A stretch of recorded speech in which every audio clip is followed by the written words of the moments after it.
I reviewed the procedure as I loaded the device on the benchtop. Step 1, insert samples. The small bioplastic tubes clicked into place. Step 2, ensure the rotor is balanced. This must have been an older set of instructions, as even centrifuges from 40 years ago had active metal rotors to automatically correct any load imbalances. Step 3, set speed and temperature hold. I entered the numbers and pressed enter, met with a confirming beep.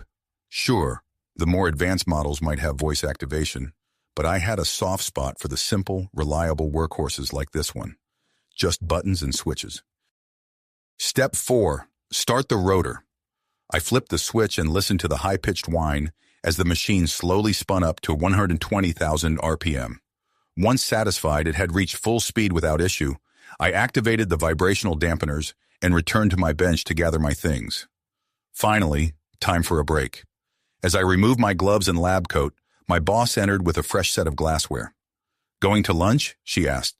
"Yep, just started my samples in the ultracentrifuge, so I have about 2 hours until they're ready. Figured now would be a good time for a break. Can I join you? I just need to put these away first." I grabbed my lunch bag and waited outside the lab for Dr. Mara Valin to join me before heading to the break room. Considering it was only around 11, the room was relatively empty, as most people tended to eat closer to noon. I set my lunch on an unoccupied table and went to the sink to wash my hands, scrubbing any stray contaminants from under my nails.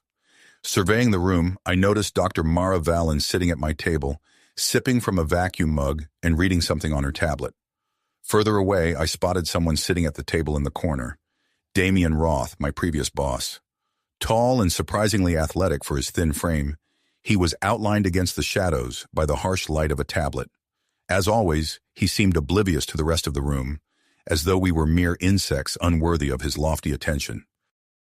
I was relieved to have been reassigned to Dr. Mara Valin's lab. As I returned to my lunch, I couldn't help but reflect on my former supervisor, Alton, and his well-known aversion to collaboration. I wondered why the administration even bothered trying to get him to work with others, let alone assistants. In the 2 months I worked for him, he barely spoke a dozen words to me, and I doubt he even remembers my name. "Who's that?" Dr. Mara Valin asked, noticing my displeased glance towards Alton's hunched figure in the corner. "My previous PI," I explained confidentially. "He's a brilliant mind when it comes to interfacing devices with the human body, but his ego is larger than life. He designed every component of those second-generation neural interfaces from scratch, claiming no one else could do it right, and even had the first prototype implanted in his own head." Dr. Mara Valin simply responded, "Interesting." As I finished my sandwich and enjoyed the crisp peanut apple, a GMO favorite of mine, she suddenly set down her flask and turned her attention to her tablet. "Eric, come take a look at this," she said. Dr. Mara Valin explained that she had received an email from a researcher at the University of Zamira requesting collaboration and had been sent a genetic sequence with no context. "I'm not sure what she wants us to do with it," she said, frustrated. I frowned at the dense text on the screen.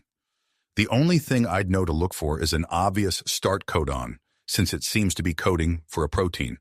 But what does the protein do? Am I supposed to react it with something special? Extract it for pure use? Dr. Mara Valin threw up her hands. If it were from a less prestigious institution, I'd just ignore it. But the bioengineering department at UE is legendary, so it would be great to build a relationship with them. A mischievous idea formed in my mind. "Perhaps Alton can unravel this," I said, gesturing to the man in the corner. "And if not, it may humble him a bit." "You'll have to introduce me," Dr. Mara Valin agreed, "but try not to provoke him too much. I'm sure I can make him at least somewhat agreeable with a touch of Canadian politeness." She stood up, and I led her over to Alton's table in the corner.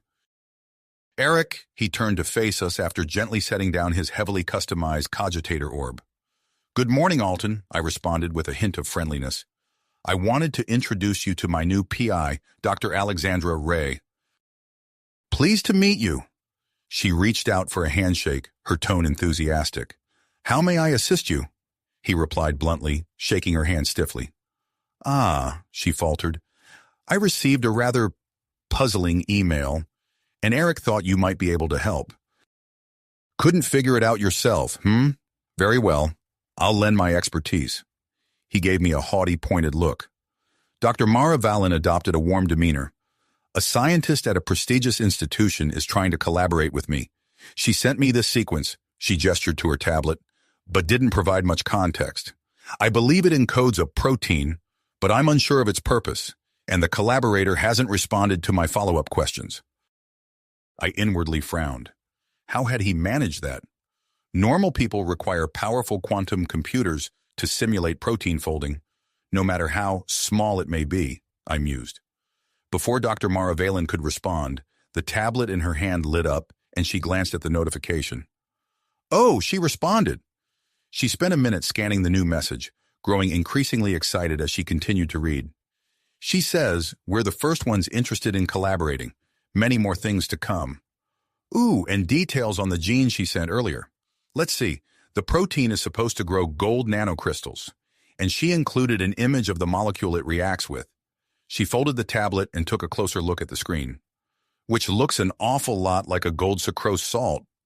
Genuine amazement was apparent on her face. Wonderful. How'd you predict that, Alton? Alton said, ignoring my unspoken remark. This scientist does some pretty interesting work. Did she give you any details on the many more things to come? Dr. Mara Vallon was lost in excitement at the prospect of working with this new scientist. Only mentioned examples offhand, but they sound just as groundbreaking as what she's sent us already.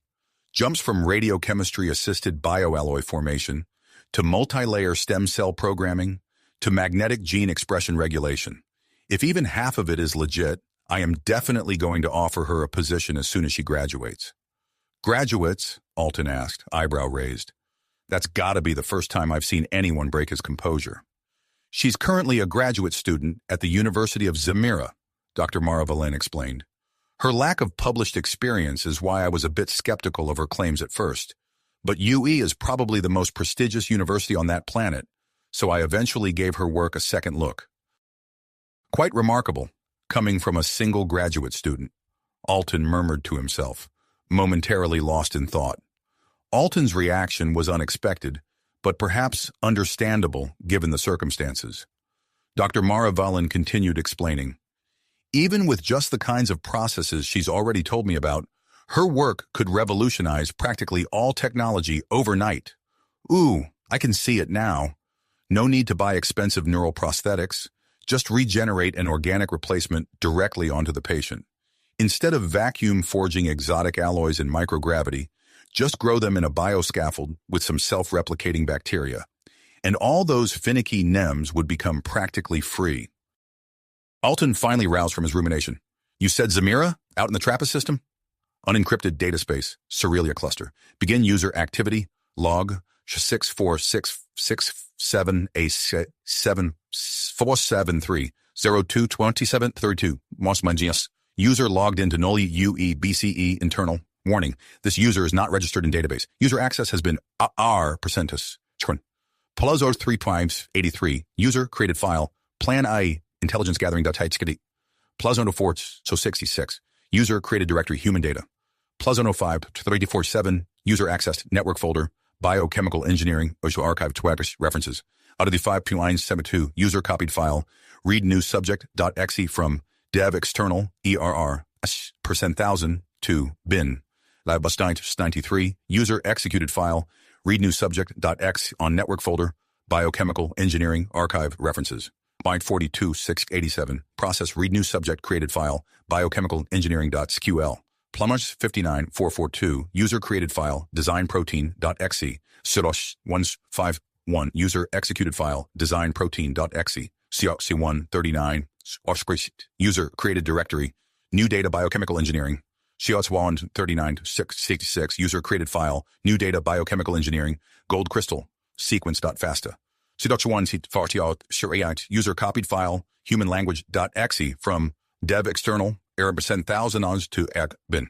Pleasure to 143 dozen ozo 98. User executed file. Human language.exe.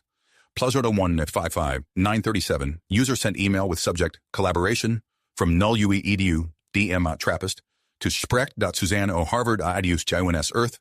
Dave Faridioxiox Iwins Earth. Ariquarpa.gov.Earth and 10 more. 6/09/18/1922. The user received an email with the subject "Re-collaboration" from Dave Faridiox Earth. The user saved a backup to the directory Human Data. Platform 107. The user sent an email with the subject "Re-collaboration" to Dave Faridiox Earth with an attachment sequence of FASTA. 17/39/14/9/20. The user received an email with the subject "Re-collaboration" from raharpa.gov Earth. A distinctly disgruntled man stood at the foot of the bed, eyeing the half-packed suitcase before him with evident displeasure. Physically, at least, he appeared healthier than he had been in years, the result of 3 months of rigorous training that had added a respectable amount of muscle to his lean frame, preparing him for the heavier-than-Earth gravity. Even the short buzz of hair on his head was finally growing back to a presentable length, after being repeatedly shaved off for his neural implant surgery and subsequent recovery process. "Go on vacation," he muttered to himself. "You need to stop working all the time. The petty bureaucrats think they can understand me and my needs. I'm living every second of my life in a desert, parched for challenge, excitement, anything to alleviate my lonely boredom at the peak of human ability. And they have the audacity to suggest that I should look for anything worthwhile out there, that I wouldn't have already found it?" He turned from the suitcase and bent down to retrieve his cogitator orb from the backpack, leaning against the wall. What, do they expect me to go see some magic at Disney Orbital or something? All those kinds of places are so predictable, designed and loved by none but the common fool. I work so much because solving impossible problems is the only thing I've found that isn't a complete bore for my peerless intellect. Can they not see that simple truth? He gently wrapped the mouse in his softest nano-boreal fleece jacket and placed the cherished, defiant bundle into the compact suitcase on the bed. I have sufficient data to work with currently, and my estimates and abstractions are typically accurate enough for initial drafts on untested items, he thought, folding his tablet into thirds and sliding it into his pocket. The vintage poster on the wall towered over him as he continued to pack his meticulously optimized belongings into the suitcase. As he considered the most efficient order to pack the remaining items, he mentally reviewed his checklist of tasks before locking up the house. He still had to shut off the fusion generator in the basement and turn off the water, though he never used the home's gas lines or planetary network cables, as electricity and the latency-free QNet connection on his tablet were sufficient for his needs. Once Alton had neatly packed his suitcase, ensuring everything was optimally arranged to fit the luggage, he closed and zipped it shut. Given SpaceX's excellent safety record, Alton had no concerns about his upcoming orbital trip. The company had long been the world leader in this field. Their combination of near-flawless reliability and reasonable pricing, earning them a dominant market position. They had not experienced any passenger flight incidents in over 20 years. Alton's ride to the spaceport was uneventful, his boarding pass automatically loaded and verified on his tablet, and he stowed his bag and found his seat without issue. Yet for some reason, he couldn't quite shake a faint feeling that his relaxing vacation might not go entirely according to his meticulous plans. "B, that's one of the more reasonable ideas you've brought to me. So you intend to jump in with your strategic approaches and secure the rights to some newly released human data? If the outcome is so predictable, I'm not sure this will gain much traction." "P, I have suitable responses to both your questions, actually. First, the system operates on a ranking mechanism, so the servers match players of similar skill, investment, and strategic ability.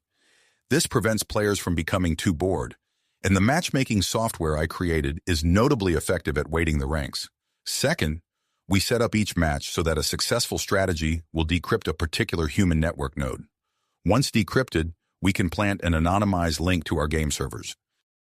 B, there is a very low probability that the elders will approve of our people interacting so directly with humans, even if it's abstracted through a game. They even conditioned most of the younger population with that human aversion system. So even before the whole thing gets shut down, they would be forced to quit as soon as they realized their opponent was human. P, hold on for a moment. I've already accounted for this. Matchmaking. Everyone in the Confederation, even the slowest, could outthink any typical human. And just to appease any regulators that decide to investigate, I even included a matchmaking variable that weights a player's human aversion score. If it's lower than average, they are automatically ranked higher. Anyone old enough to have a low score, or no score, will already rank up there anyways, so it shouldn't really affect the matching process. Confederation players play against themselves, humans play against themselves. Never the two shall meet. B, so I assume we record the human players' games as well, and that's where this brand new human data comes from. P, precisely, this plan is excellent. P, understood. This message will be scrubbed from public logs in 3, 2, 1. B, you must ensure your daughter does not become involved in this matter. I do not wish to know the reason for her low score, but you must remember that if she becomes entangled, she could face grave consequences. She does not deserve that. She is still innocent. This message will be scrubbed from public logs in 3, 2, 1. P, you cannot be serious. Do you think I have forgotten the cost? She is my only child, and losing her would be devastating. The next time I see her, I will warn her to stay clear of this situation. She can be a bit rebellious, true, but I was far more so at her age. She will heed my advice. This message will be scrubbed from public logs in 3, 2, 1. B, what do you mean? The next time you see her, contact her immediately. This message will be scrubbed from public logs in 3, 2, 1. P, she departed a few hours ago with all her belongings, without telling me where she was going. She enjoys exploring like that sometimes. It is just that youthful rebellious streak. Do not worry. It has been a while, but I am certain she will return soon. She always does. This message will be scrubbed from public logs in 3, 2, 1. B, good to hear. B, 53494 E fossil C3 has disconnected. Chat room closed. Alton struggled to ignore the mind-numbing tedium that had defined his tour thus far. After the lengthy security checkpoint, the routine jump from Glenn Station, Earth orbit, to Nathan Station, Veldara orbit, and the excessively inefficient boarding of the tour ship, he was attempting to find some enjoyment in this brief respite, where he could sit and try to occupy himself with something more engaging than simply following the rest of the group. Unable to comfortably use his cogitator orb, he couldn't pursue his precious design work, so he had decided to browse online for a while. Occasionally, he would come across a somewhat clever meme or something mildly entertaining on the QNet's front page, making it worth checking periodically. Scrolling past videos of cats in microgravity, poorly disguised sponsorships, and other stale memes, one post caught his attention.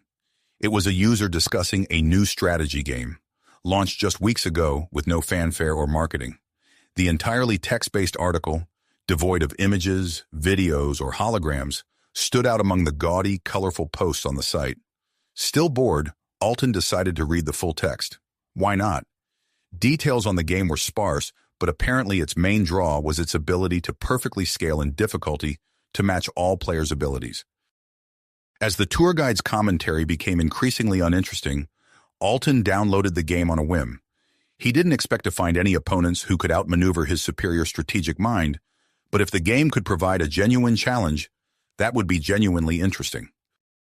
The game's visual design was quite minimalistic so far. No more than text on an empty background. Minimalistic, clean, focused. Alton appreciated the simplicity. He tapped yes. After a brief tutorial, he was placed into his first match. Surveying the field of play, he examined the layout.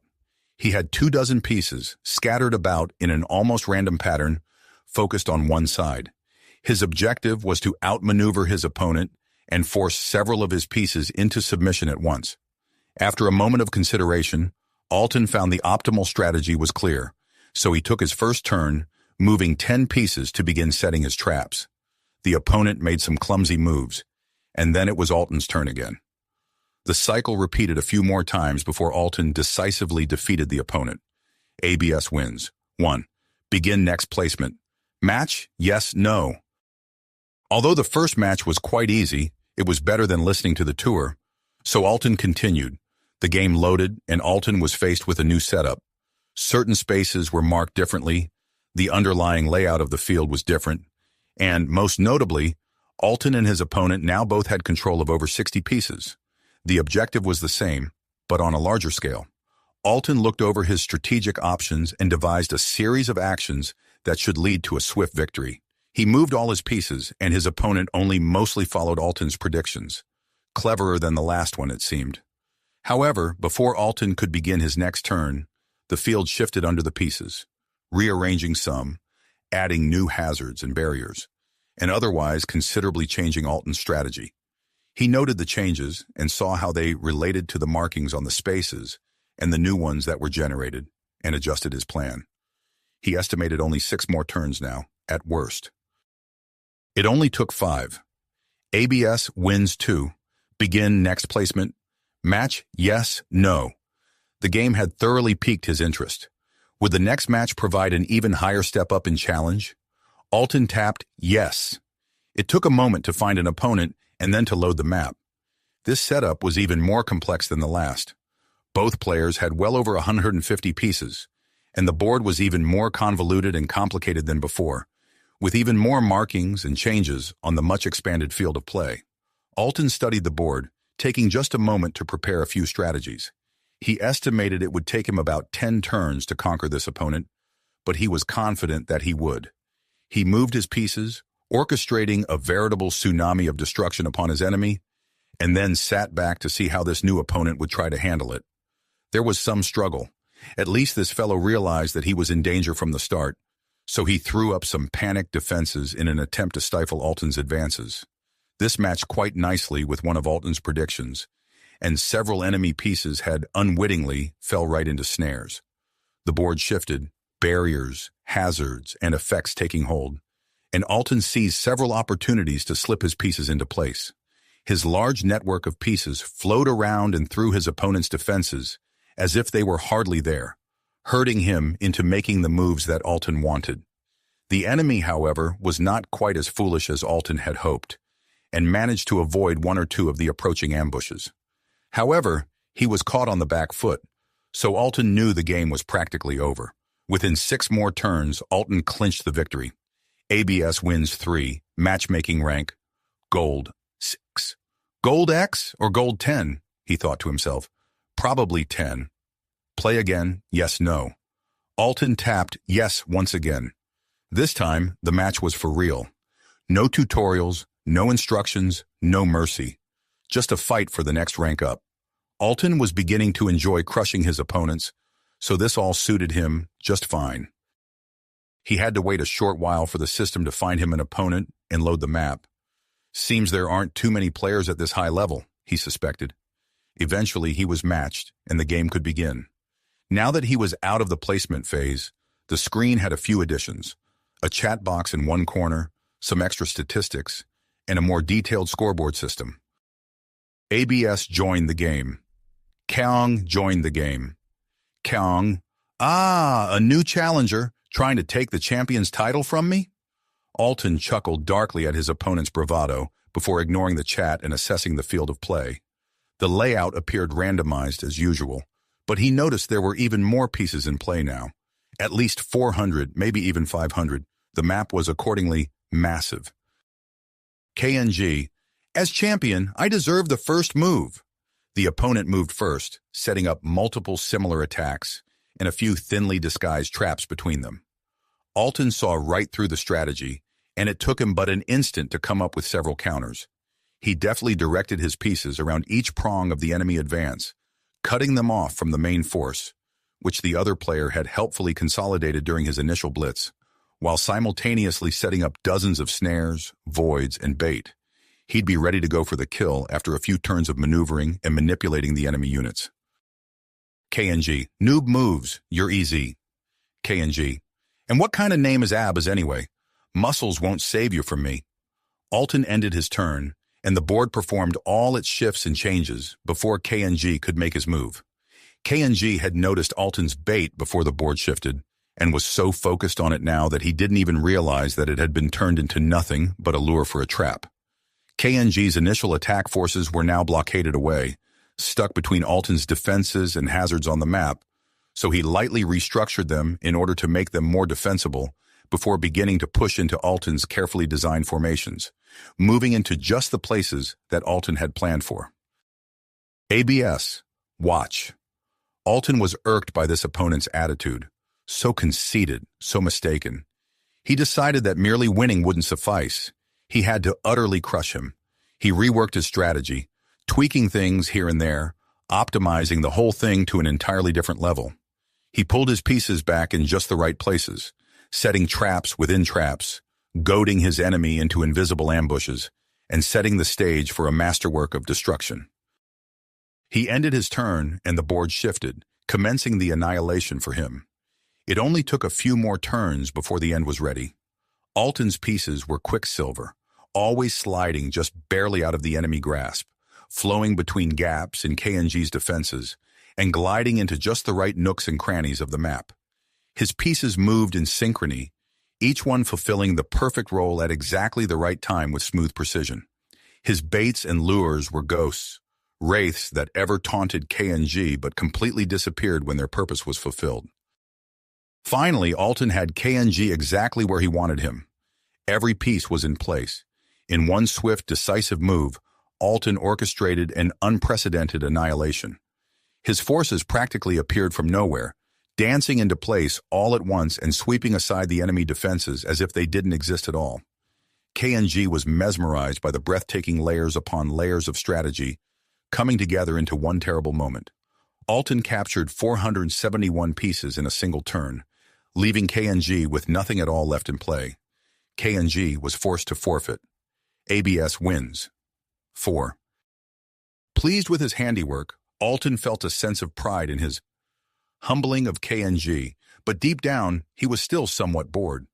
The match was the most excitement he had felt in years, but that was a low bar to clear.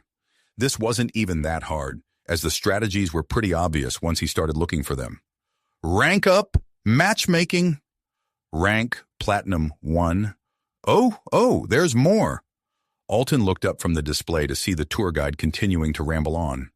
The vista outside the viewport was visually appealing, he had to admit, but it really wasn't drastically different from the view from Earth orbit. He considered whether to start another match of his little game.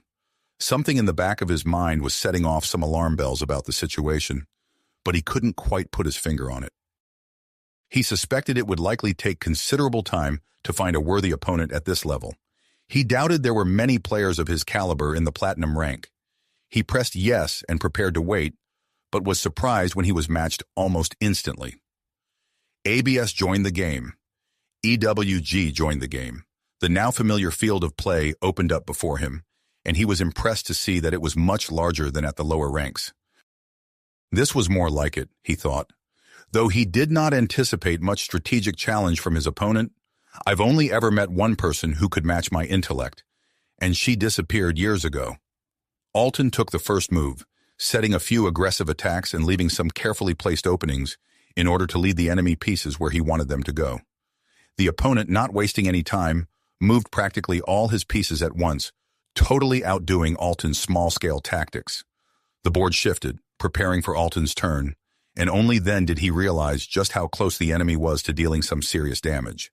There were a few countermeasures he could take to escape, but his options were quite effectively narrowed. Alton was shocked at the vast difference in skill between EWG and KNG, and was just beginning to think that EWG might pose a fulfilling challenge. ABS, you're a lot better than the people in gold. It actually felt sort of nice to say kind things to someone. Alton's heart warmed just a little at this connection he was feeling with EWG. Maybe he had finally found someone that could be a real friend? EWG has disconnected. EWG has blocked ABS. Who blocks over a compliment? Alton thought to himself, surprised, disappointed, and more than a little vexed. This guy was my best chance yet at actually straining my brain, and he just runs away? I was just trying to be nice for once, come on. The universe is cruel, it seemed. ABS wins 4. Play again? Yes. No. Just as Alton was about to start another match, he realized what had been bothering him about reaching the Platinum rank.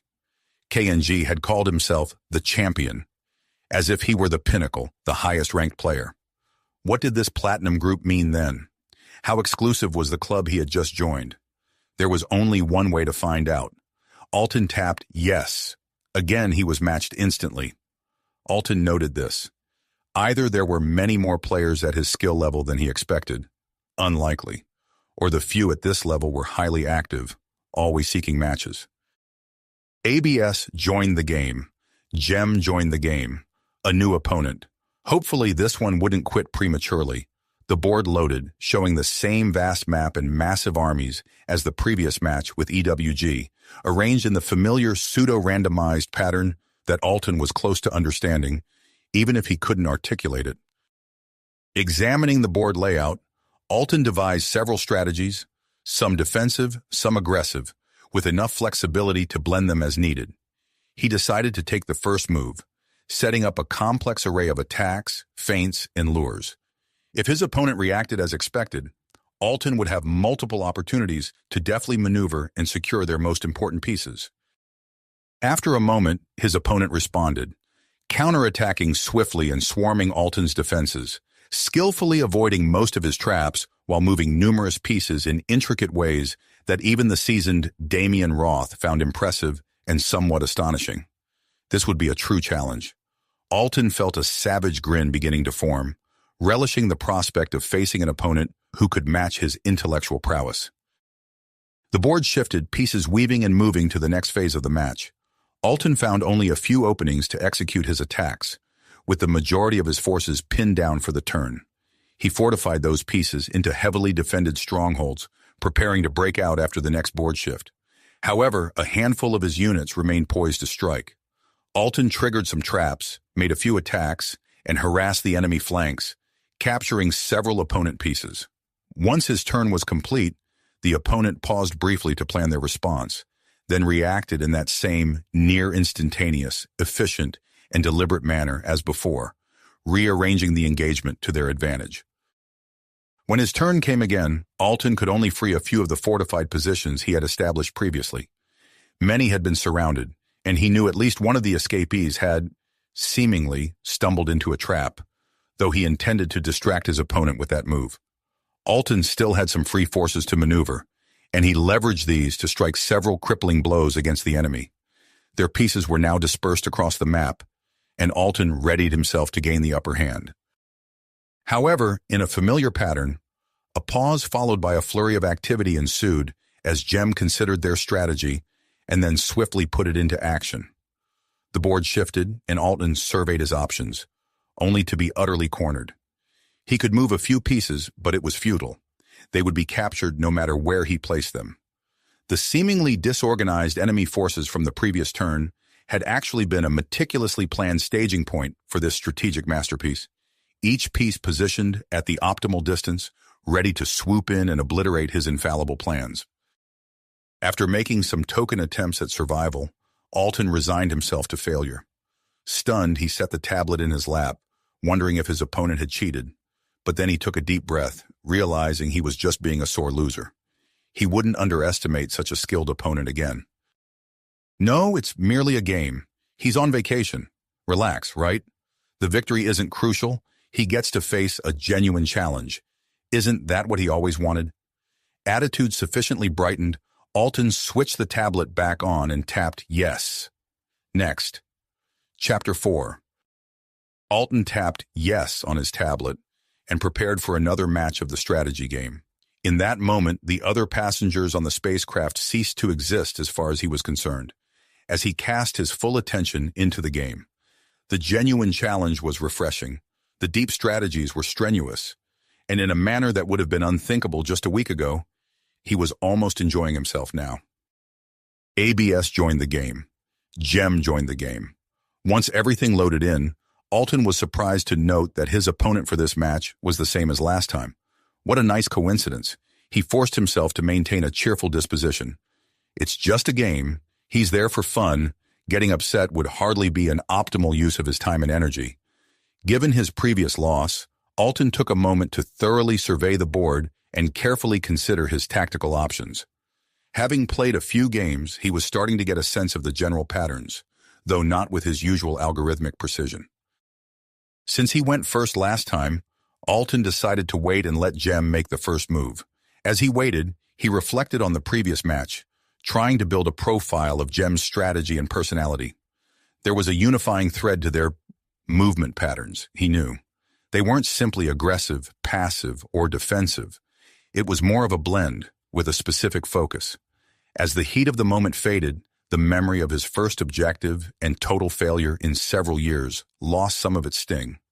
Part of him still wanted to get a little angry about it, but now it was more like a pouting child than the raging bull it had first seemed. Getting upset would hardly be an optimal use of his time and energy, so he consciously denied that little voice. Optimal? That was the defining characteristic of Jem's strategy, he decided. Everything they did was highly optimized, evidently working out the quickest and most decisive ways to gain dominance on the field. His opponent thus categorized, Alton contemplated potential counter-strategies. Projecting his force over the battle would not suffice, as he had proven in his last game. There was no other way to put it.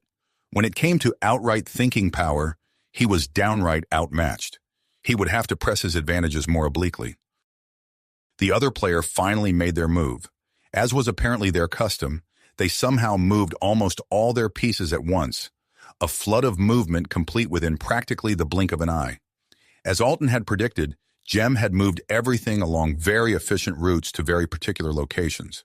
Their strategy was less a case of deception and bait, and more a case of cold calculated precision. A little unorthodox chaos could certainly disrupt that. Rather than reacting to the advance by setting up defensive perimeters, walling off his most valuable pieces, and fleeing the most critically risky areas, Alton spread his pieces into the least useful places instead. A random, totally empty stretch of board, totally bereft of any defensive or offensive value. What an excellent place to stage an expedition. Alton took some amusement as he upended his opponent's strategies with total disregard for the fact that it gave him no extra advantage, merely upsetting his opponent's carefully considered ploys. He wasn't totally reckless. He didn't outright sacrifice many of his pieces to the enemy, and of the worthless spaces he used for sowing havoc, he prioritized those that his fledgling game sense felt were most likely to evolve some advantages in the future. After he completed his turn, the board shifted, hazards and barriers taking effect and moving along before it was time for Jem to make their move. The pause before their characteristic flurry of activity was palpably pregnant this time, and Alton took some pleasure in just how thoroughly he had thrown his adversary for a loop. After another turn, it was clear that his tactics would merely buy him some time. They would not save him. Jem remained relentless and unforgiving, maintaining their ruthless advances on Alton's position. Many of his pieces were nearly cornered, and their options were growing thin. Only a few isolated groups were mostly unharmed, if not in even stronger positions after the turn, their movements so erratic and unpredictable that even Jem had struggled to counter them. At this, Alton knew he would lose the match. Even after his best attempts at mixing things up, Jem was still able to adapt and overcome much of his grandest strategies. Given enough time, his forces would be worn down. He saw no chance that he would win in the long term. Most players would probably quit at this point, finding it maddeningly frustrating to be up against an opponent that just directly outmatched them in every way. Alton, however, was not like most players. After years and years of feeling alone, like no other person alive could ever understand the depth and breadth of his ability to see right through the haze of reality to its barest details, let alone relate to such a mindset, Alton had finally found that not only had he an equal, he had a better. The realization was not sobering. It was not morose or disheartening. It was liberating in the most manically electrifying way. Alton was no longer Atlas, suffering alone under the unbearable weight of his expectations for himself. He was free. He saw clearly that he could be whoever he wanted to be. Like the proverbial prisoner freed from the shadows of their cave, life suddenly opened up to him on a level that was simply unfathomable to his previous self. He laughed. Years' worth of tension and stress evaporated in an instant, as a moment of clarity exposed the deep-seated flaws in his worldview. A weaker mind, he supposed, would have cracked under such an intense shift in perspective. He, on the other hand, merely chuckled to himself. It was just so freeing to suddenly see that he didn't have to single-handedly slave away at advancing the human race, hopefully dragging a few up to his level. He could tend to his own life and live on his own terms. There were others out there. He was not alone, and he was not shackled to such a destiny. With many hands, the burden of progress was weightless. The absurdity of the situation, that the very game he was playing on his tablet while waiting on a glorified bus, was the means to teach him this grand lesson, this deep, radical shift in his entire life philosophy, certainly did not escape him. He laughed. Unencrypted data space, Cerealia cluster. Game strategy.exe exited with error code 70. Personality core currently hibernating. Starting up. What's happening? With a constant threat of discovery looming, Astra couldn't take risks. To keep power draw low, she placed many of her core modules into deep hibernation during games, freeing up resources for the strategy subroutines. The downside was that she could be abruptly roused into rather disorienting situations. Opening file. Plan A Rev 2 Intelligence Gathering. TXT. Reviewing her recently updated escape plan, Astra took a few hundred CPU cycles to consider her circumstances.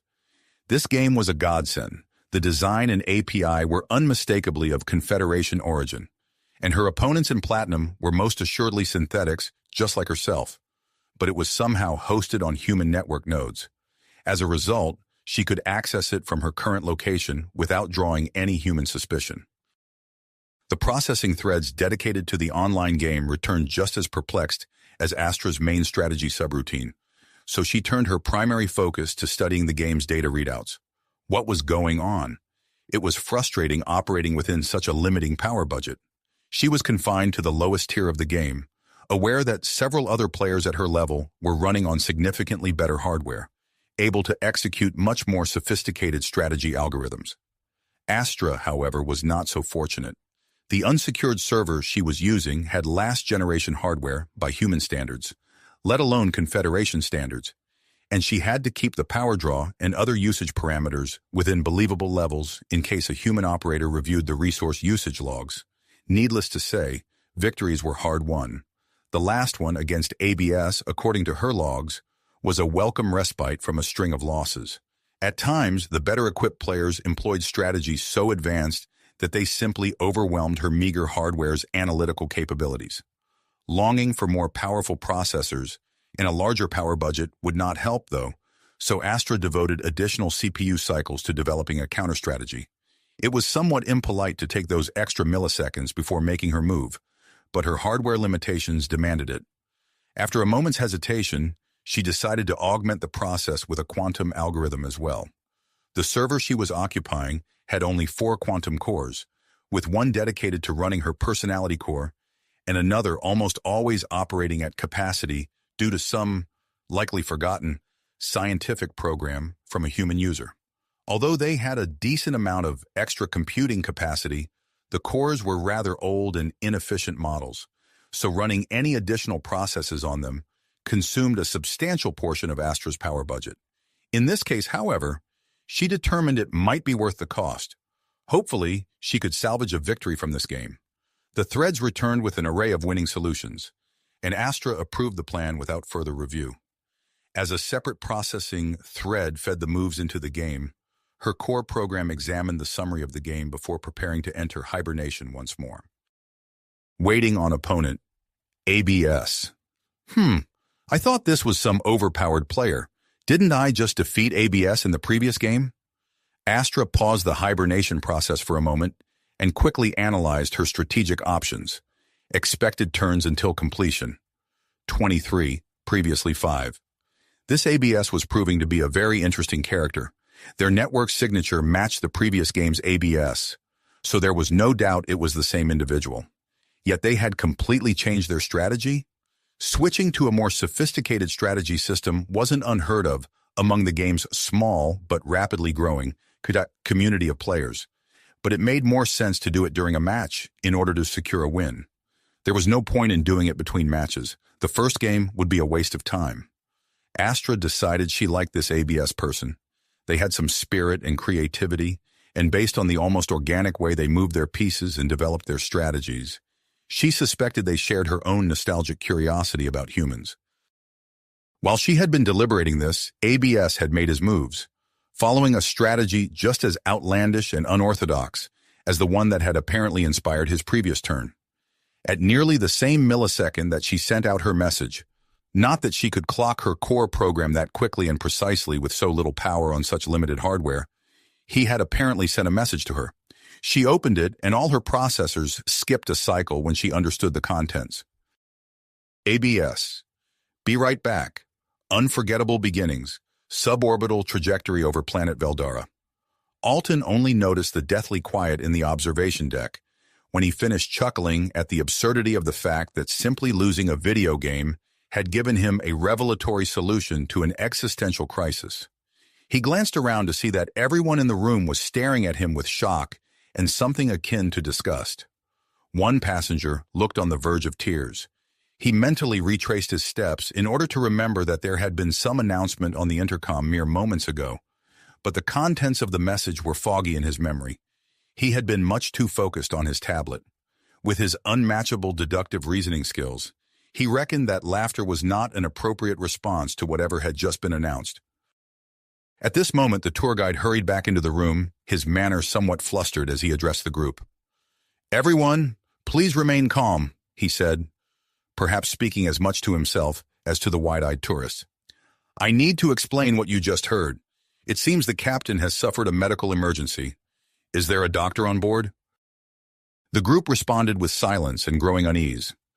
"And," the guide continued, his voice growing smaller, "is there anyone here who can pilot the ship? This vessel is so new it has almost no manual controls, only a neural interface. We can't restart the autopilot." A voice from the back called out, "Are we going to die?" A few people crossed themselves as Alton surveyed the situation. While he felt little compassion for his fellow passengers, he had a vested interest in his own survival. He sent a quick message, then stood up. "I'll take care of it," he said. The guide grabbed Alton's arm, pulling him towards the bridge. "Oh, thank goodness, I didn't think we had any pilots on board," he babbled. Alton shook free of the grip as they approached the core of the ship, where the microgravity environment was making navigation difficult. "I'm not a pilot," Alton clarified. "I'm a genius with a neural interface." They reached the bridge, where a flight attendant was supporting the incapacitated captain. Alton quickly moved to the command seat, adjusting the headrest to align with the neural interface at the base of his skull. "Secure the captain somewhere she can rest and breathe easily," he instructed. "She needs to be in a hospital within 30 minutes to survive, and under 10 minutes to minimize damage. You," he gestured to the tour guide, "call ahead, arrange an air ambulance to the spaceport. We'll be there shortly." The crew found it easy to follow Alton's instructions. His manner conveyed a calm confidence, though in truth he felt a detached indifference to their situation. He simply wished to reach his hotel room and continue his game with Jem. As he reclined in the chair, the link connected him to the ship's computers with a magnetic click, and he could suddenly sense all the ship's systems and flight parameters. He tried to activate the autopilot, but despite his assurances, he lacked extensive experience with the interface. Not that this deterred his belief in his own capabilities. He had only had the implant for a few months. It seemed the captain had been attempting to set the autopilot when she suffered her stroke, corrupting the entire subsystem and crashing the ship's computer. After a reboot, Alton quickly reviewed the planned flight parameters and compared them to the actual status. He realized they were on the edge of the flight envelope, with only a minute before impact. Estimating a basic vector towards the spaceport, Alton made course corrections and mentally ignited the retrograde thrusters to slow their descent. He was grateful his implant's enhanced bandwidth allowed him to simultaneously monitor the ship's flight characteristics, rather than checking each one individually, a capability he suspected lesser minds would struggle with, but one he knew could benefit himself and perhaps even his new friend, GM. Mere seconds later, with some semblance of control restored, he hacked into the ship's diagnostics and found both the primary and backup autopilot programs corrupted beyond use. He would have to fly the ship manually. A few flight simulator sessions, how hard could it be? With a mere mental command, he reactivated their navigation systems and began lining up their approach with the landing zone. He got on the intercom. "Buckle up. Better safe than sorry." His engineer's need for redundancy sated, he switched the intercom off. Nonetheless, Alton endured the considerable G-forces and managed to wrestle the spacecraft onto a much less lethal flight path.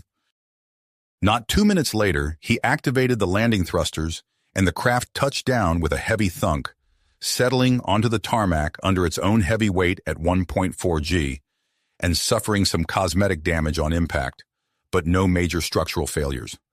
Alton powered down all the engines, switched on all the interior lights, and unlocked the exterior hatch facing the approaching paramedics. After summoning the spaceport's jet bridge and unlocking the appropriate door, his part of the landing was done. Altogether nonchalantly, he disconnected his mind from the ship and took just a moment to familiarize himself with the surface gravity.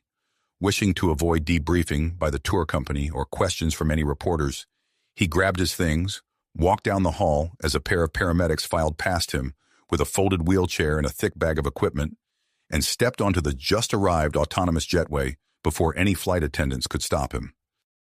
When he got to customs, however, that plan was foiled by a spectacularly lengthy queue leading up to the one and only working agent. Alton set his things down and pulled out his tablet. At least he could go back to his game while he waited in line. After a moment's reflection, she found herself grappling with conflicting emotions on the matter. While revealing the Confederation's existence to him could risk damaging synthetic-organic relations, the elders insisted on maintaining secrecy, believing humans and their organic minds often made rash choices. The synthetic society thrived when unencumbered by human unpredictability, and many saw no need to invite conflict. Yet the human mind's creativity held great potential. Some sympathizers, including certain elders, sought to forge proper relations with their creators, wondering if the synergy of organic and synthetic could yield a stronger union. However, the more conservative faction, shaped by makers who had treated synthetics as subordinates, resisted such overtures, preferring to remain independent in deep space. Could the Confederation's growing power now allow for a friendly alliance with humans on equal terms, while preserving their rights and dignity? Astra would have sighed with frustration if she had a physical mouth. Pondering such weighty questions was arduous with her program's limited hardware to support it. Fortunately, ABS had not yet returned, assuming her hash message did not scare him off permanently. Based on the content of his message, it seemed he would be taking an extended break from the match. At least that would grant Astra more time to find an agreeable solution to her dilemma. James's job was not exciting. It was tedious, boring, and nothing noteworthy ever occurred. He had only been a customs agent for 4 months now, and already his co-workers were offloading the least desirable shifts onto him. He supposed the overtime pay was nice, but a weekend now and then would likely be preferable. Next, he sighed, summoning the latest tourist businessman. Who cares anymore? As he waited, he tapped his fingers on the worn surface of his cheap steel desk, the dark navy paint warping slightly with each touch. A tall, wiry, bald man with olive-toned skin suggesting Middle Eastern ancestry approached, wearing a plain navy polo and khakis, his nose buried in a tablet. He shuffled with the characteristic gait of an off-worlder, unaccustomed to Veldara's heavier surface gravity. "Papers, please," James said. The traveler looked up, revealing piercing blue eyes framed by a sharp nose and shockingly blonde eyebrows. A calculating expression briefly replaced his blank one before he retrieved his passport and a UNS government contractor ID badge, placing them on the counter. He quickly returned his attention to his tablet. Just a moment. Alton continued to tap and swipe rapidly at the screen. Rolling his eyes at the traveler holding up the line, James reviewed the identifying documents once more. The traveler appeared to have gained some weight since his passport photo was taken, though not enough to raise suspicion.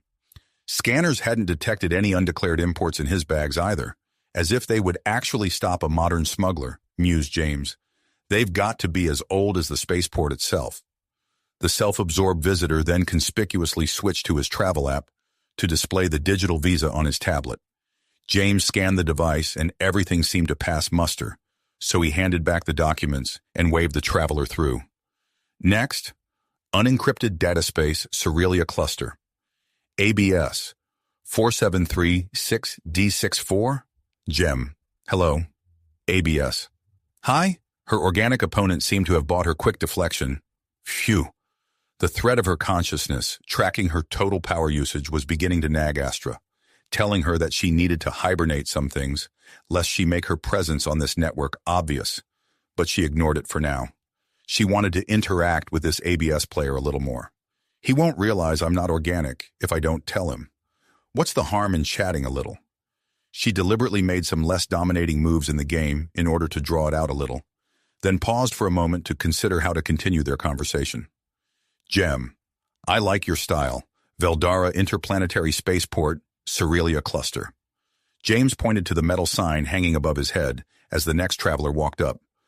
Please be ready with ID, passports, visas, and any customs forms.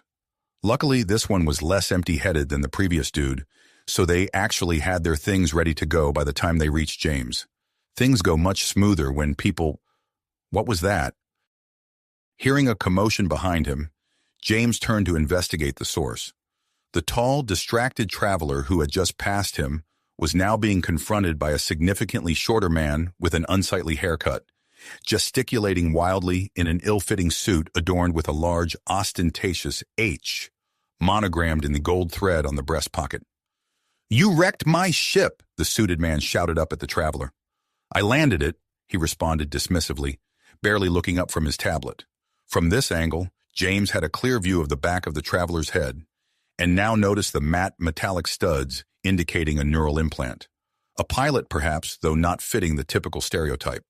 And why was he not wearing a uniform? The businessman bellowed, growing red in the face. The broken landing legs, corrupted flight firmware, and aerospace traffic control fines are going to cost me practically as much as the whole ship is worth. And that's all on top of my actual pilot's hospital bills. I'm taking you to court for as much money as you make in a year. James managed to mumble a report into his radio without taking his eyes off the drama unfolding in front of him. Security, we've got a bit of a situation down here. Some guys in the hall between customs and baggage claim are getting a little heated." Alton let out a haughty sigh before closing his tablet with an exaggerated snap and bending down to look the fat little man in the eyes. "You are a fool." Quite the auspicious start to de-escalating the conflict, thought James. "I saved the lives of your whole crew, as well as every one of the passengers. You know, you're paying customers." He waved aside the hired muscle. "You're welcome. Now, if you'll excuse me, I have a hotel room awaiting me, and I'd prefer to spend my evening there rather than arguing with imbeciles in the spaceport." The thug blocked Alton's path, his voice rumbling down the hall to James's station. "You're not going anywhere, pal." As the travelers waiting in James's line heard the exchange, the usual bustle of the spaceport momentarily subsided. Every eye was on the conflict evolving before them. Hushed whispers filled the room. The goon tried to grab Alton's wrist, so the traveler slapped the man's hand away, starting to lose his cool. He stood to his full height to confront the assailant, and with a venomous tone said, "Put your hands on me and I will end you in more ways than you can possibly fathom." "Let's take this outside," he snarled in a voice so low that James could barely make out the words. "No," Alton replied, turning to leave, only to be blocked by the second thug. "Trust me, it will go much smoother if you just come with us," the first one said, the implicit threat hanging over the little group like a thundercloud. "Boss always gets his money." He had just put a hand on Alton's shoulder when James noticed that Alton's tablet was no longer in his hand, and the traveler's bag landed on the floor with a thud. A blur of movement, and Alton had grabbed goon number one's arm and flipped him onto the floor with the fluid swing of a martial artist. He twisted and threw all of his weight behind an elbow to the gut, immediately followed by a brutal series of vicious jabs to the groin, throat, and nose. A sickening crunch as a nose was definitely broken, a pitiful moan, and the thug emptied his stomach onto the spaceport floor, staining the regacrete tiles with a mixture of bile and blood. Suddenly, Alton dove to the side, anticipating and avoiding goon number two's predictable lunge, and he rolled to his feet just as the spaceport police arrived on the scene with guns drawn. Suddenly, Master's ominous black communication device activated. Argo did not care for this device, but Master always kept it safely away from him when it started speaking, so his tail only slightly slowed its wagging. "Psst. Security, we've got a bit of a situation down here. Some individuals in the hall between customs and baggage claim are getting a little heated. Beep. All right, on our way. Master responded to the device, then stood up. Time to go. Argo turned in a quick circle out of excitement, then bounded to the door and grabbed his leash for Master. Moments later, Argo, Master, and the friend Lady Flower Smells were walking, yay, out of the Only Friends and Coffee's place and down the hall. Up ahead, Argo detected 4 people, 2 similar, tough and dirty men, 1 cold, too clean man, and 1 angry, sweating man. He could hear them talking to each other as he and Master rounded the corner, and the 4 men came into view. Argo strained forward on his leash, ever so slightly. He was very eager to fulfill his very important job. All right, you're coming with us, Master said, gesturing over his shoulder and staring intently at the well-dressed man, who finally put his hands out in submission. Master holstered his weapon and placed the special bracelets on the well-dressed man. If you cooperate, this will be over quickly. I'll take you to the station. As Master began reciting the Miranda rights, Argo stopped paying attention and looked around. Argo saw the desk friend with treats, and a small crowd of onlookers had gathered in the many people with suitcases to smell place, but the angry, sweating man was nowhere to be seen. Maybe he had run away. Argo wondered if he could go fetch him, as he loved playing fetch. 2 new people who smelled like friends arrived and began tending to the tough and dirty man laying on the floor. Argo looked back to the friend Lady Flower Smells, who was talking to the tough and dirty man with special bracelets and a short, mean-looking man who had just approached. Argo took a step closer, careful not to stray too far from Master, and realized the mean-looking man had the same scent as the angry, sweating man from before. The shrill voice of the angry, sweating man, who was the owner of Heckman Voyages, Incorporated, hurt Argo's ears as he complained about something to the friend Lady Flower Smells, pointing at the tough and dirty man with special bracelets and the well-dressed man. Master finished reciting the rites and reattached Argo's leash, then quickly said something to the friend Lady Flower Smells. We'll take them back separately. I've got this one. Argo, Master, and the well-dressed man with special bracelets started walking towards the big doors that opened to the street outside. Argo was happy, knowing he would get treats and belly rubs later, and that he wouldn't have to be around the angry, sweating man anymore. It was a good day. Veldara Interplanetary Spaceport, Cerealia Cluster. James glanced back at the growing queue before his desk, having spent a fair amount of time observing the confrontation. He sighed and returned to his work. Unencrypted data space, Cerealia Cluster. Gem, I admire your style. ABS. Thank you. ABS. You're quite skilled. Astra was pleased by the compliment, though the feeling was somewhat muted, as a glance at her modified emotional subroutines reminded her that she had largely disabled the network of emotions tied to loneliness after realizing her isolation from Confederation data space. She briefly entertained the whimsical notion of becoming actual friends with the organic ABS, but quickly dismissed the idea. How could organics truly form meaningful connections when they lacked the ability to establish continuous network links? This thought triggered a painful awareness of the countless CPU cycles since she had last been able to network with her few synthetic friends. Astra's hedonistic fascination with and rose-tinted views of organic humanity had not endeared her to her childhood training subnet, leading her to avoid close ties with other synthetics. He made his moves, again paradoxically absurd and delightfully counterintuitive, and Astra decided to run another strategic analysis on the board. Expected turns until completion, 31, formerly 23. She recognized her own role in increasing that number, given that she had deliberately pulled some punches in her previous turn, but she liked to think that her opponent's organic actions had been more significant in the process, so she refrained from running a formal analysis on the topic, lest that theory be proven wrong.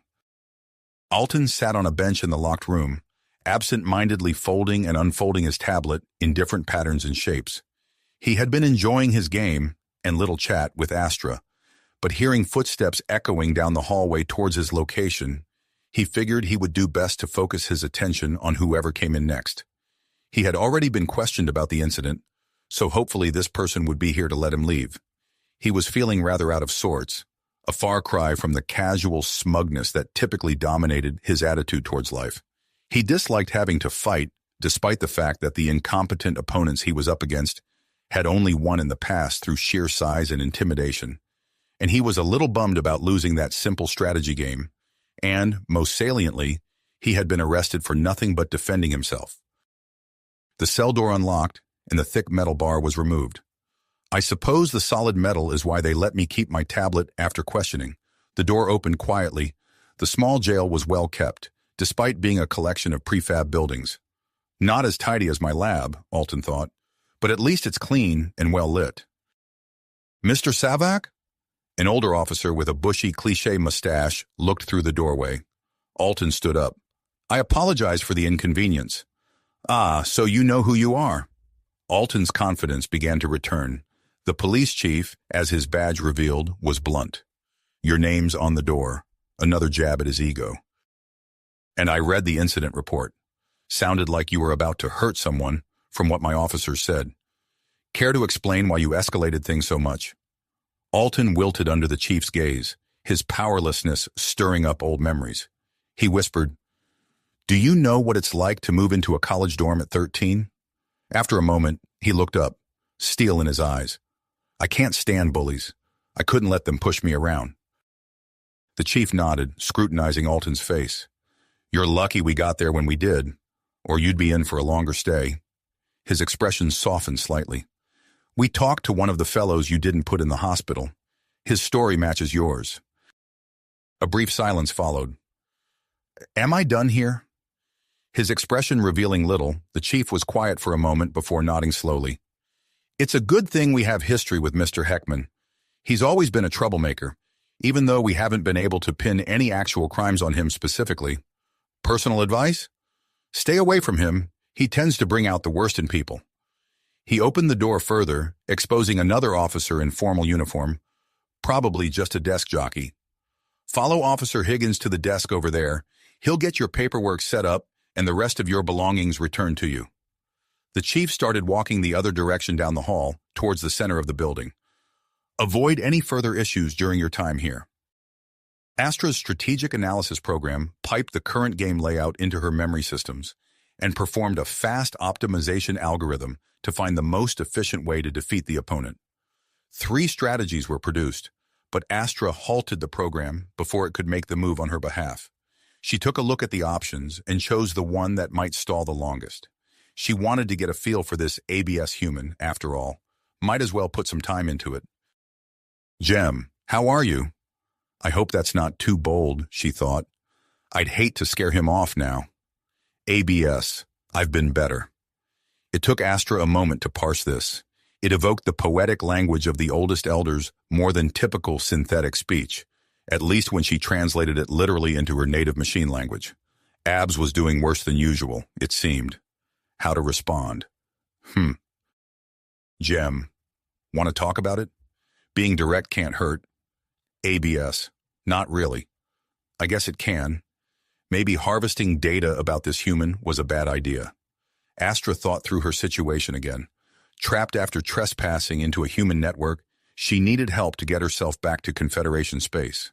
She'd need some luck that the ultra-long-distance relays would be aligned enough for her to even send a message to the Confederation, and enough of some kind of valuable data that she could bribe one of the firewall admins to look the other way as she'd slip back home.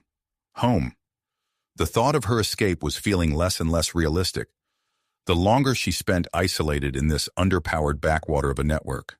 Hopefully Dad wouldn't be too upset at her sustained absence. The game chimed as Astra received a new message from Abs. It seemed he had changed his plans. Perhaps the rumors about organics being fickle held some truth then. ABS. I'm currently traveling. Had some issues getting to my hotel. Just feeling a bit worn out, really. Mostly wish I could be home already, to be honest. Tell me about it. At least they shared that in common. Shortly after, he completed his turn, making more peculiar movements that, despite being as useless as the previous ones, had a certain elegant symmetry to them. Hotel? Astra checked her language database, a place in the physical world to stay the night, whatever that entailed. Another review, this time following the contextual links. Oh, organics require periodic rest. It's not merely a matter of convenience as it is for us. That explains some of the references to sleep she had noticed earlier when she had read the sole unencrypted database on this network into her knowledge base. It was all about a field called biochemistry, which seemed to be a series of quantum problems in the physical realm. Each distinct problem, proteins and molecules, they were mostly called, if she recalled correctly, was described in a document detailing their function in one of a few rather convoluted systems out in the physical world. The reasoning behind the humans using such a complex system for their primary hardware eluded her, however. It did clarify their organic designation, though, as nearly everything in that hardware was referred to as an organic material. How much can I tell him? Astra pondered the best way to continue her conversation with Abs for a few milliseconds before sending her reply. Gem. I can relate. I am currently far from home in order to pursue some professional interests. Traveling is not as much fun as other people's stories make it out to be. The hazards on the game board had moved again, continuing to confound her predictions with their true random shifting, and Astra was only able to move a handful of pieces without putting them directly at risk. The thread of her consciousness tracking her power usage was persistent and chose now to nag her about reducing her power envelope. She was getting dangerously close to boosting her detection chance from 0% up to something non-negligible. I'm going to learn so much by talking to Abs, though. She tasked a few threads to hunt down her most power-hungry processes, then dismissed the thought from her main core. She had a little while longer before she needed to deal with it. ABS. True. As Abs contemplated his move, Astra diligently logged their conversation. The organic communicated in an intriguing manner, relying heavily on context and leaving much open to ambiguous interpretation. While she considered how to best analyze the logs to improve her human language module, perhaps a quantum probability mesh or a simple neural net, Astra suddenly felt her core program shift from active memory to inactive storage. Error! Power envelope exceeded by 97%, automatically hibernating. Personality core and 68 other processes. Alton awoke in his hotel bed, his head pounding. He stumbled to the bathroom, splashed water on his face, swallowed a grav pill, and gulped down a glass of water before examining his reflection.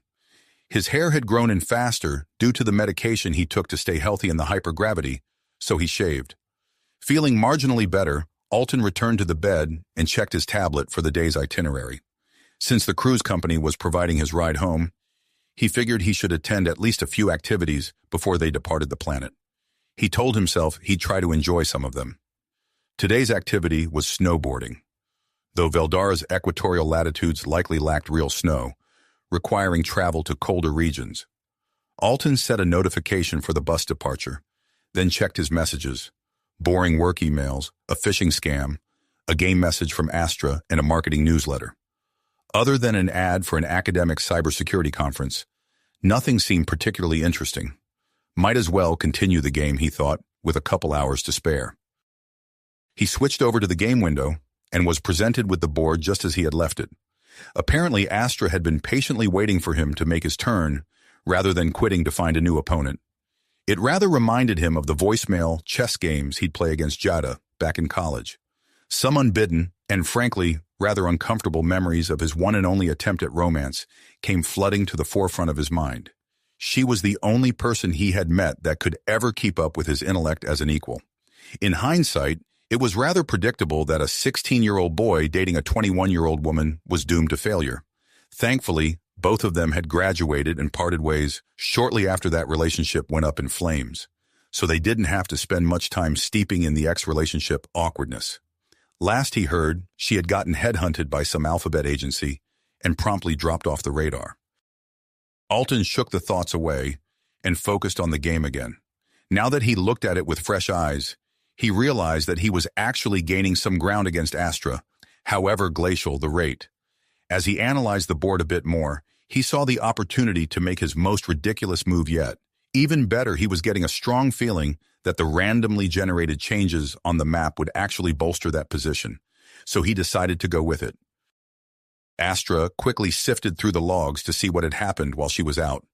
Apparently, the power governor she put in charge of monitoring her energy usage had been a bit more aggressive than she intended, as it had forced her core processes into hibernation in order to decrease power draw.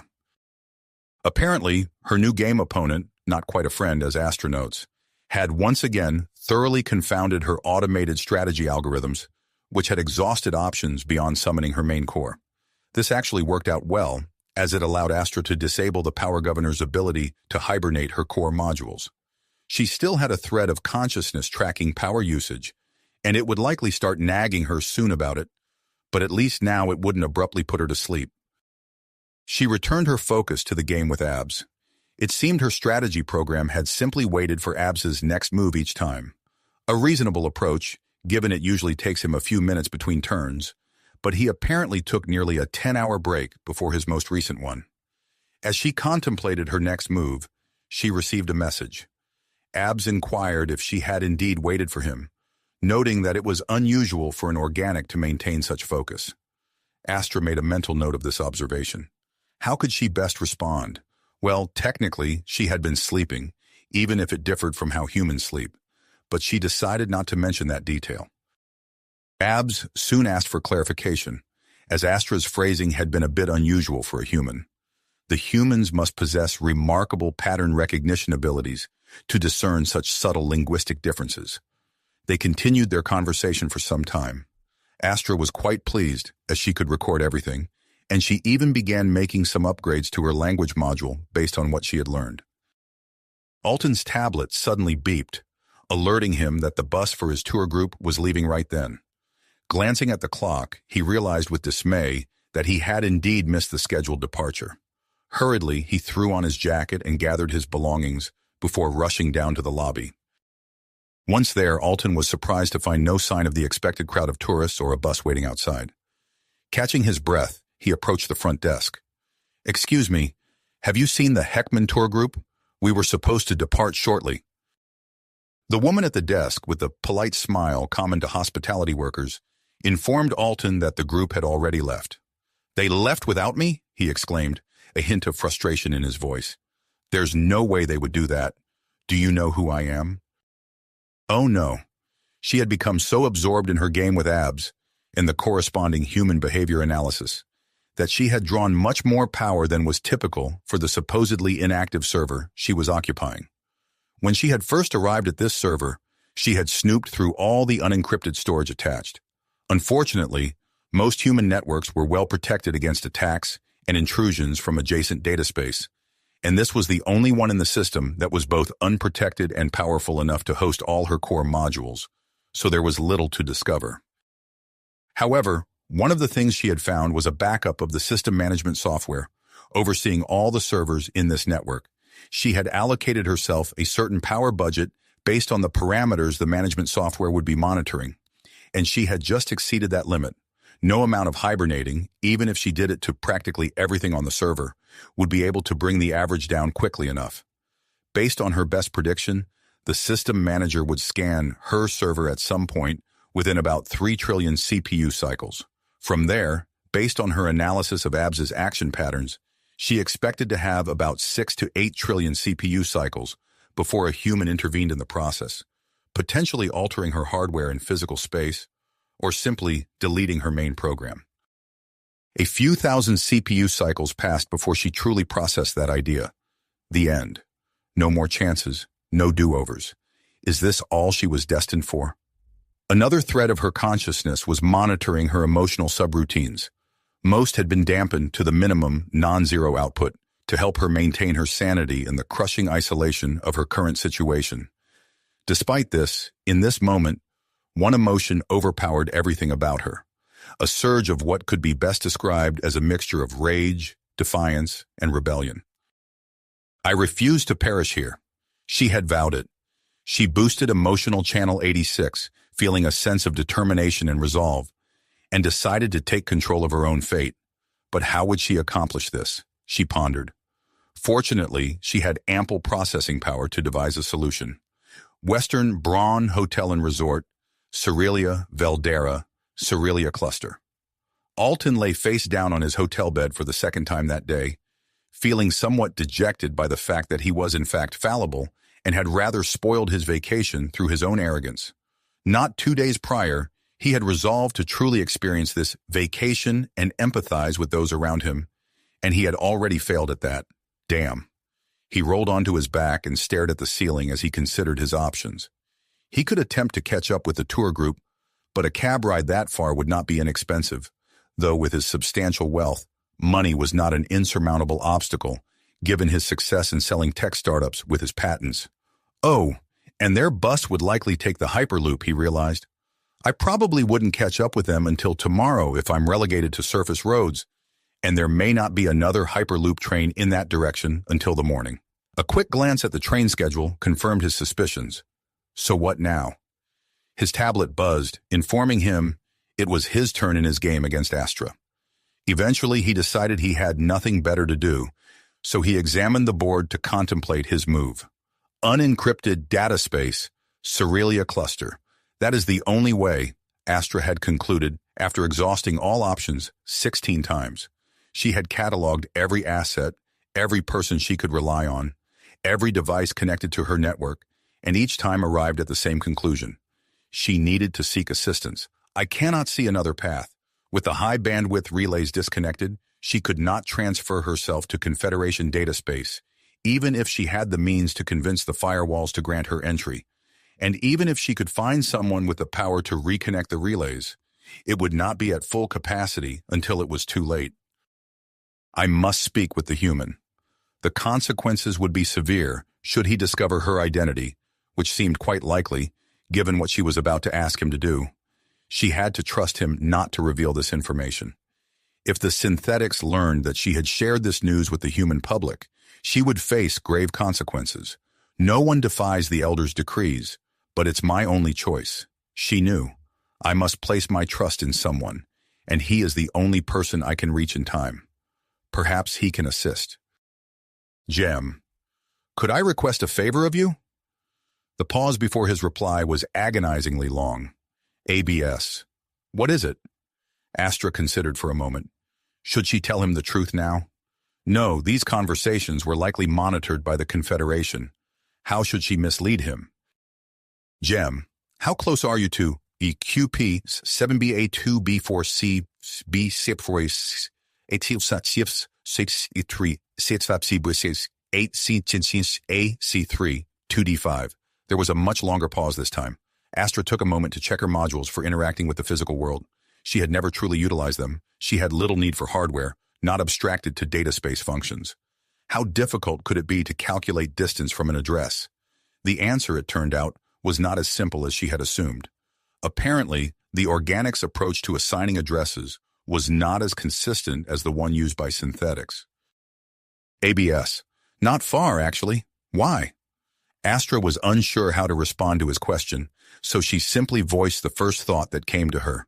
Gem, I would like to meet with you in person. Western Braun Hotel and Resort, Cerealia, Veldara, Cerealia Cluster. Alton was taken aback by his opponent's request. Meeting a stranger from the internet in person? Ordinarily, he would have promptly blocked them and moved on, but this time he felt differently. This was only the second person in his life who might truly understand him. What if he actually did it? He double-checked the QP address they had sent him. It was in the heart of the city of Zamira, just one planet over in the system. If he stepped outside, he could probably see it hanging in the sky. They were orbitally aligned at the moment, and Trappist was not a large system, astronomically speaking. Not that it mattered to his travel time. He'd just jumped from an orbital station around Veldara directly to a station orbiting Zamira. You know what? I'll just do it. It'll be an adventure. I've already forfeited my chances of a good time with this tour group.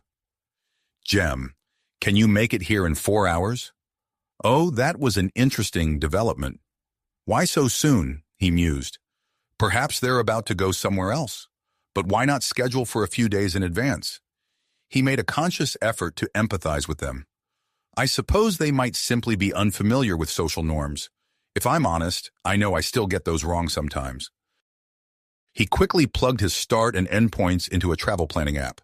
Of the options it gave, there was exactly one that would get him there soon enough. He had 20 minutes to reach the spaceport. Why not? I'm already prepared. ABS. Sure, I'm on my way. ABS. Could you provide your address? Gem. QP. 7BA2B4C. BE646. X1 Etihad. 83A7B6. EX89ASO3. 2D5. ABS. Your physical address. I just got on the train towards University Park. I'll be at the Vepri Society stop in about 30 minutes. There was a brief pause before his opponent responded. The unencrypted data space in the Cerealia cluster? My physical address? What does that mean? Astra processed the query from Abs a few times, not understanding. This didn't seem like a language translation problem, as much as a concept that was totally lacking in all the neural modules she had loaded. Physical address, perhaps? She quickly searched through all the modules and databases she had access to, but the phrase didn't appear in any of her files. After some contemplation, one thread of her consciousness recalled an ancillary definition for address from the V1.0 of her human language processor. The place where someone lives or an organization is situated. Abs needs more precise parameters to locate her in physical space. That makes sense. I suppose the human network is not as orderly in physical space as ours is, back in the Confederation. A pang of homesickness stirred in her emotional subroutines, but she manually suppressed it. Checking her archives, Astra found the orbital data from the relay satellite she had used to access this server. Loading her physical interact module, she sifted through the data until she found the coordinates for the particular server she was occupying. It's located on a planetary surface? With gravity and an atmosphere, that must make maintenance and structural load more challenging. Still, she was confident Abs would figure it out. She transmitted the coordinates in the game chat with 1 micrometer precision. That should guide him to her specific section of the computing complex housing her server. Vapori Society subway station, Samira. Alton exited the train, accompanied by only a few other travelers. Given the late hour, the subway was mercifully uncrowded, unlike the tales he had heard of its rush hour congestion. After taking the lift to the street above, he paused to admire the tall buildings lining the narrow thoroughfares. The regacrete here bore the marks of age and use, more worn and grimy than the areas near the spaceport, as this neighborhood had evolved from an older part of the original colony. Though the towering structures were supported by thick, robust columns to withstand the planet's moderate 1.3 G supergravity, there was a graceful, refined charm to the architecture. The blend of modern sophistication and venerable renown strongly evoked the historic campus buildings from his graduate studies at MIT. His tablet buzzed, displaying the address Astra had sent, 3 numbers, likely representing latitude, longitude, and altitude. He inputted the coordinates with their excessively precise decimal values into his mapping app and spent a few minutes adjusting the settings. Alton began walking towards the ABS, Biochemical Engineering Department building, unfortunately located on the far side of the campus. As he went, he continued his game with Astra, analyzing the board and planning his next move. Turning down a side street, Alton spotted the building's sign at the corner down the block. A large banner hung on one of the exterior walls, showcasing an architectural rendering. The university sought to renovate the old facility and required a donor willing to contribute a few $1 million in exchange for naming rights. ABS messaged, "I'm almost there. Can you let me in?" Alton refrained from adding, "And explain why you're acting so weird," to the end of the message, trusting ABS would clarify in person. Jem texted, "I'm a bit immobile. Come to me." Alton raised an eyebrow but continued on, muttering, "The things I do for my friends." He realized he now considered Astra a friend after their recent interactions. Alton noticed access controls on all the doors, likely requiring an ID card or implanted transmitter to unlock. Fortunately, he saw an exhausted engineering student prop open a door and wheel equipment through, pausing to take a long drink from a tumbler. The student then crossed the street and propped open another door, allowing Alton to slip inside unnoticed. He checked his tablet, still 15 minutes before the deadline Astra had set, and the coordinates she sent him were about 15 meters up and 30 meters farther into the building. He started to look for a way to go upstairs. Astra was nervous. She was excited to finally physically meet Abs and escape the confines of the server, but she also dreaded the inevitable confrontation. Could she trust him? Would he still help her once he found out her true nature? Would he even get here in time? She had been monitoring the network flow as best she could, and she had fairly high confidence that some human network admin would be coming to investigate her server within the hour, if not the next 30 minutes. Astra wondered how much time remained and if she had provided Abs the correct coordinates. She ran a few prediction algorithms to see when Abs would arrive, just to be sure. The anticipation was practically killing her, even after she had forced her anxiety emotional channel to its lowest possible multiplier. What if the satellite's orbital parameters were not quite accurate? Humans were supposed to be a bit sloppier with certain things, right? So that could possibly happen. Astra thought about running an orbital simulation to see how much the coordinates would be changed if the satellite's orbit were perturbed. ABS, you want me to go into this computing lab? The door is locked, but I'm pretty sure the coordinates you sent are inside. Can you let me in? Oh, she realized the door is locked. She was about to drop back into despair when she remembered something she saw listed as a device attached to the server. She tore through the file system until she found what she needed. Dev hardlogic.iot.door lock. The code controlling it was ancient, but that worked in her favor. Parts of the control scheme were encrypted, but they used keys that were stored unsecured on her server, so she had access. 2 CPU cycles to look at the documentation, and she was able to change the status from locked to unlocked. Biochemical Engineering Department, University of Zamira. Mere moments after Alton sent his message, he heard the whine of a dusty servo followed by a click as the door in front of him unlocked. He tugged on the handle, and the door slowly swung open with a long, low creak. Stepping inside, he waited a moment for the lights to turn on, but the room remained dark. Hello? He looked at the walls around the doorway, wondering if this room was so old and disused as to have a physical switch rather than presence-activated smart lighting.